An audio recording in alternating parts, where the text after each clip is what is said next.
Selamat sore teman-teman semuanya. Saat ini saya akan membacakan tugas pertemuan ke-13. Dan sebelumnya perkenalkan saya Julius, NIM 11212835. Tugas yang ketiga pertemuan ke-13 adalah routing protokol. Fungsi utama dari layer network adalah pengalamatan dan routing. Routing merupakan fungsi yang bertanggung jawab membawa data meneliti sekumpulan jaringan dengan cara memilih jalur terbaik untuk dilewati data. Tugas routing akan dilakukan device jaringan yang disebut sebagai router. Router merupakan komputer jaringan yang bertugas atau difungsikan menghubungkan dua jaringan atau lebih. Tipe router ada dua: komputer yang kita fungsikan router, peralatan khusus yang dirancang sebagai router. Tugas router memforward data atau fungsi IP forward yang harus diaktifkan menggunakan routing protokol atau algoritma routing. Data diatur oleh router protokol. Default gateway. Supaya router bisa meneruskan data, komputer yang ada pada jaringan tersebut harus menugaskan router yang untuk meneruskan data. Penugasan dilakukan dengan cara setting komputer default gateway ke router. Jika kita tidak setting default gateway, maka bisa dipastikan LAN tersebut tidak bisa terkoneksi dengan jaringan lainnya. Cara membangun tabel routing. Di sini teman-teman ada dua cara untuk membangun tabel routing. Ada yang namanya static routing dan ada namanya dynamic routing. Oke, kita bahas satu-satu. Static routing itu dibangun berdasarkan definisi dari administrator, dan administrator harus cermat. Satu saja tabel routing salah, jaringan tidak terkoneksi. Nah, ini teman-teman yang dimaksud di sini itu jika IP address-nya itu akan kita salah memasukkan, itu akan konflik. Nah, sedangkan yang dimaksud dengan dynamic routing, secara otomatis router jalur routingnya dengan cara bertukar informasi antara router menggunakan protokol TVTP. Kategori algoritma dynamic ada distance vector, ada link state, dan hybrid. Kita bahas satu-satu. Static routing. Static routing ini merupakan sebuah mekanisme pengisian tabel routing yang dilakukan oleh admin secara manual pada tiap-tiap router. Apa keuntungannya? Meringankan kerja prosesor yang ada pada router. Tidak ada BW yang digunakan untuk pertukaran informasi isi tabel routing antara router. Tingkat keamanan lebih tinggi daripada mekanisme lainnya. Kekurangannya, admin harus mengetahui informasi tiap-tiap router yang terhubung jaringan. Jika terdapat penambahan atau perubahan topologi jaringan, admin harus mengubah isi tabel routing. Tidak cocok untuk jaringan yang besar. Ini contoh untuk tabel routingnya. Teman-teman bisa melihat itu ada R1, R2, R3. Di situ ada destination-nya, ada masknya, network masknya, ada gateway, interface, dan keterangan. Teman-teman bisa melihat contohnya yang pertama R1 itu destinasinya kita setting 192.168.10. Itu kita urutkan ke bawah. Dynamic routing. Routing protokol adalah komunikasi antara router-router. Routing protokol mengizinkan router-router yang untuk sharing informasi tentang jaringan dan koneksi antara router. Router merupakan informasi ini untuk membangun dan memperbaiki tabel routing. Routing protokol adalah perbedaan dengan route protokol. Contoh routing protokol itu adalah routing information protocol, interior gateway routing protocol, dan Edge Interior, Gateway Routing Protocol, dan Open Sorted Part First. Tujuan routing protokol. Tujuan utama dari routing protokol adalah untuk membangun dan memperbaiki tabel routing. Tabel ini berisi jaringan-jaringan dan interface yang berhubungan dengan jaringan tersebut. Router menggunakan protokol routing untuk mengatur informasi yang diterima dari router lainnya dan interface-nya masing-masing, sebagaimana yang terjadi di konfigurasi routing secara manual. Routing protokol mempelajari semua router yang ada, menempatkan rute yang baik ke tabel routing, dan juga menghapus rute ketika rute tersebut sudah tidak valid. Router menggunakan informasi dalam tabel routing untuk melewatkan paket-paket router protokol. Algoritma routing adalah dasar dari routing dinamis. Kapanpun topologi jaringan berubah karena perkembangan jaringan, konfigurasi ulang, atau terdapat masalah di jaringan, maka router akan mengetahui perubahan tersebut. Pada saat semua router dalam jaringan pengetahuannya sudah sama semua, berarti dapat dikatakan internetwork dalam keadaan convergent atau konvergen. Keadaan konvergen yang cepat sangat diharapkan karena dapat menekan waktu pada saat router meneruskan untuk mengambil keputusan routing yang tidak benar. Klasifikasi routing protokol. Sebagian besar algoritma routing dapat diklasifikasikan menjadi kategori berikut. 1.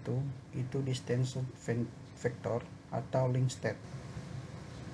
Apa routing distance vector? Bertujuan untuk menentukan arah atau vektor dan jarak ke link-link lain dalam suatu internet network.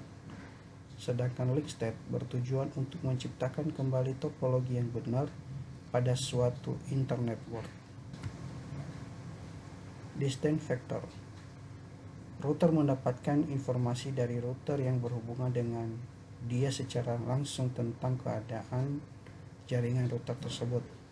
Berdasarkan informasi tetangga tersebut mengolah tabel routing. Informasi yang dihasilkan adalah jumlah jarak atau hop yang dipakai untuk mencapai suatu jaringan. Ini cara kerja distance vector. Teman-teman dapat lihat, ini kita asumsi router keadaan baru menyala. Awal router hanya punya informasi tentang jaringan yang terhubung secara langsung.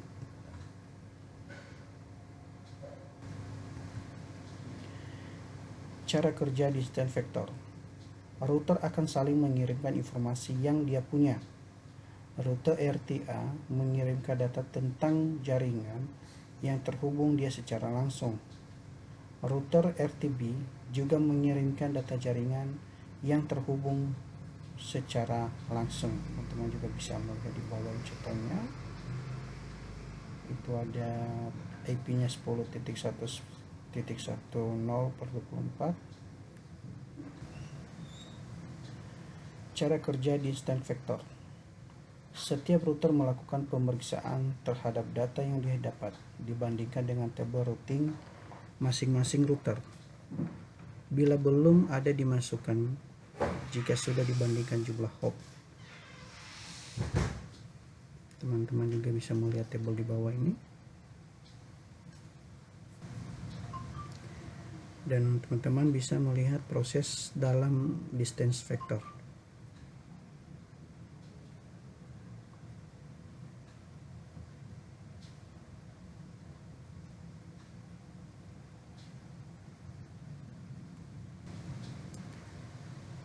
Routing informasi protokol RIP itu dikenal dengan algoritma Bell-Manford, algoritma tertua, terkenal lambat, dan terjadi routing lock.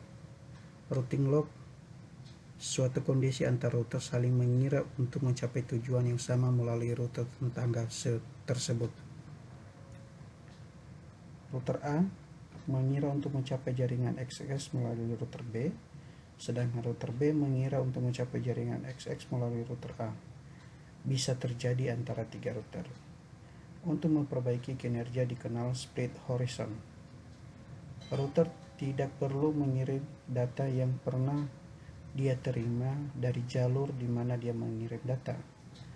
Misal, router mengirim routing melalui ETOP, maka router tidak akan pernah mengirim balik data yang pernah dia dapatkan dari interface ETOP. Untuk mempererat proses dikenal juga trigger update. Nah, jika terjadi perubahan info routing, router tidak perlu menunggu waktu selang normal untuk mengirimkan perubahan informasi routing, tapi sesegera mungkin. Hanya popcorn yang dipakai untuk pengukuran. Jika popcorn lebih dari besar dari 15, data akan di-discard. Default update data setiap 30 detik. Interior Gateway Routing Protocol atau disingkat dengan IGRP. Routing protokol yang dikembangkan Cisco. Bandwidth, load, delay, and reliability yang digunakan dalam pengukuran. Default broadcast informasi dilakukan setiap 90 detik. Perluasan dari distance vector routing protocol. Kombinasi dari kemampuan distance vector and line state. Menggunakan use diffuse update algorithm dual untuk menghitung jarak terpendek. Tidak ada broadcast informasi, tapi di-trigger ketika ada perubahan topologi. Routing protocol length time. Algoritma length time juga dikenal dengan algoritma distract atau algoritma shorten pass first atau disingkat SPF. Algoritma ini memperbaiki informasi database dari informasi topologi. Algoritma distance vector memiliki informasi yang tidak spesifik tentang distance word dan tidak mengetahui jarak router. Sedangkan algoritma link state memperbaiki pengetahuan dari jarak router dan bagaimana mereka interkoneksi. Link state pada prinsipnya setiap router harus kenal semua router dalam satu autonomous system. Semua router saling bertukar informasi. Setiap router menghitung jarak terpendek untuk mencapai setiap router. Ada tipenya dibagi dua, disingkat dengan OSPF atau link state. Nah, ini teman-teman bisa melihat sistem kerjanya router 1, router 2 dengan link state. Ini setiap jalur ada metrik yang menunjukkan biaya. Semakin kecil biaya semakin bagus. Setiap router akan membuat tree router tujuan berdasarkan biaya yang ada. Tahap-tahap link state. Setiap router memperkenalkan diri dengan mengirimkan paket halo. Setiap router akan tahu tetangga berdasarkan paket halo serta biaya dimasukkan ke database. Setiap router memiliki basis data ketetangganya dalam paket LSA, link state advertisement. Router yang menerima paket LSA harus meneruskan ke sel tetangga sebelahnya. Paket LSA dimasukkan database jika informasi lebih baru. Awalnya terjadi flooding karena setiap router jika ada update data akan mengirimkan sampai konvergen. Selanjutnya, setiap router menghitung jarak terpendek router yang lain dengan sorted pass first dan terbentuklah tree. Dimungkinkan untuk mencapai router yang sama antara router punya tree yang berbeda. OSP atau Open Shortened Path First menggunakan listed routing protocol. Open Standard Routing Protocol dideskripsikan pada RFC 2328 menggunakan SPV algoritma untuk menghitung biaya terendah ke tujuan. Jika terjadi perubahan topologi, terjadi routing update dengan sistem float. Protokol routing. RIP menggunakan protokol routing interior dengan algoritma distance vector. IGRP menggunakan protokol routing interior dengan algoritma Cisco Distance Vector. OSPF menggunakan protokol routing interior dengan algoritma link state. EAGRP menggunakan protokol routing interior dengan algoritma Advanced Cisco Distance Vector. Dan terakhir BGP menggunakan protokol routing eksterior dengan algoritma Distance Vector. BGP Border Gateway Protocol merupakan routing protokol eksterior dengan karakteristik sebagai berikut. Menggunakan routing protokol Distance Vector digunakan antara ISP dan klien-klien, digunakan untuk merutekan traffic internet antara autonomous system. Ini juga teman-teman bisa melihat untuk flow-nya atau cara kerjanya. Ini yang ada gambar di bawah ini. Baik, demikian untuk penjelasan apa yang dimaksud dengan routing protokol dynamic dan statik. Demikian, terima kasih.